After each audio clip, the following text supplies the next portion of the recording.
ทำหมอพรนะใกล้หมอพรจ้ะต้องเขียนหมอพรเลยมาที่เห็นเปลี่ยนจะมาป้องเขาจะได้ต้องไก่ข้างห่างเฮินอย่างเจ้าอย่างนี้อย่างย่ายไปแห่งใดให้ทรงมีใส่ไขมันจะมากั้นให้ทรงยามันพันปีลาเลยเจ้าสบายดีเนาะนี่เป็นพิธีผูกแขนด้วยว่าบาสีสุขวัญผู้ที่ว่าสบายแต่ว่าฮิตคองเนาะมาถึงหมดทุกหมอแล้วก็ผูกแขนเอาขวัญคุณกาคุณขวัญเป็นวิถีผู้ไทยเนาะบ้านโดยสารในสุขลของเขตให้บอกตัวเขาเจ้าตลอดไปเด้อคิดอย่างฟังที่เขาว่าเด้อเป็นเราอย่านี่เด้อ3 7 8 9เท้ายืนเด้อชา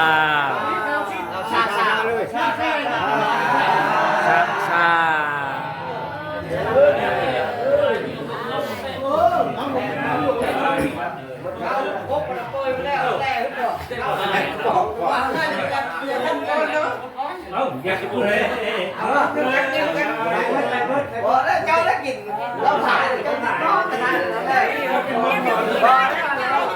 หลังจากผูกแขนแล้วกับหมอพรแล้วกินก่อนเนาะ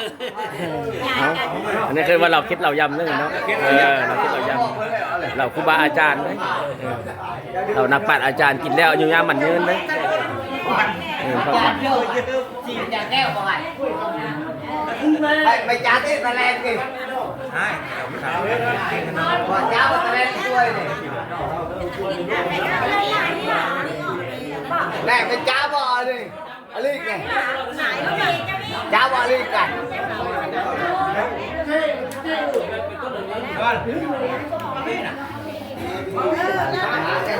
จะมีตามที่ตามข้อนะมีหมูมีไก่ปลาเขาแดงปลาแกงหุ่งคุณเรา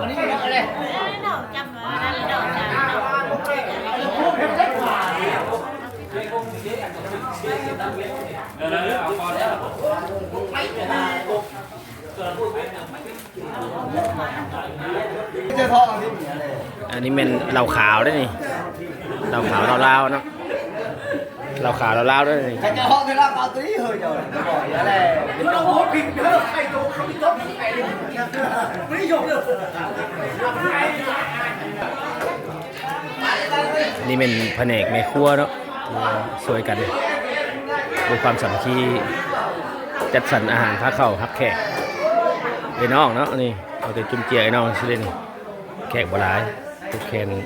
บาสีธรรมดาแบบประเพณีบ้านๆที่ว่าเจ็บเป็นเนาะมาตรงหมอแล้วก็ได้ขอต่อแข่งบาสีสุขวัญเอายาเอา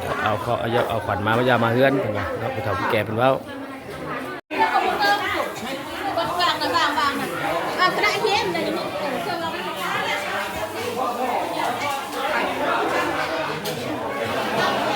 ขั้นตอน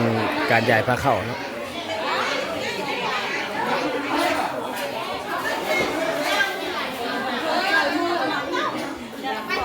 แม่น้องยายผ้าเข้าอาหารวันนี้ก็มีอยู่2เมนูเนาะมีต้มหมูน้อยแล้วก็ก้อยปลา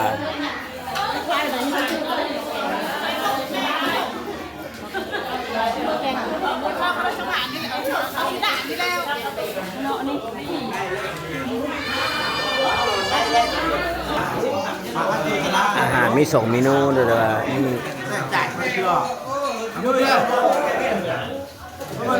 ต้มหมูน้อยนี่จะไม่ได้ไปเอาเล้าลงหมูได้เลยไปยืนเลยได้จะเปล่าแค่ไหนน่ะ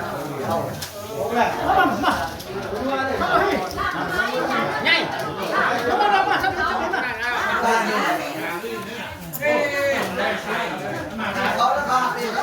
ถึงว่าเจอดู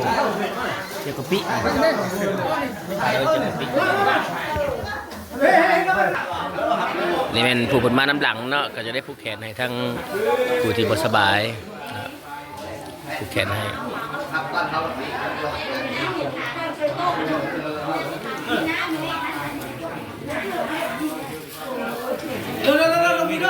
บสบายหมดไทยนะมีไทยเนาะ แมน ก็ยาคนมันลงไปยังคืนมาน่ะคุณบอกพี่น่ะไอ้ครบ โอ้ไอ้ครบบนเนี่ย แม่แล้วคนนี้แล้วคนนี้แล้วน้องแล้วผู้ไล่ นี่เป็นไอ้น้องเขาเนาะมาร่วมมาทานอาหารในการบาสีสุพรรณตามที่ตามคลองจะเป็นออกห้องหมอเมนูอาหารเท่านี้ก็มีอยู่2-3อย่างเนาะ ไม่เขาได้ มีต้มหมูน้อยเจียวกะปิเจียวโดกแล้วก็ต้มปลาลาบปลาเนาะก้อยนะก้อยปลาขอให้หายพยาธิโรคาเด้อผู้ที่เจ็บที่เป็นกะส่วงเศร้าแต่ขอให้กินให้เป็นให้กรรมนี่ต่อไปสื่นสว่างได้บางครั้งครั้งนี้จะได้รุ่งเรืองหน้าที่การงานร่ำรวยเจ้าขอบใจ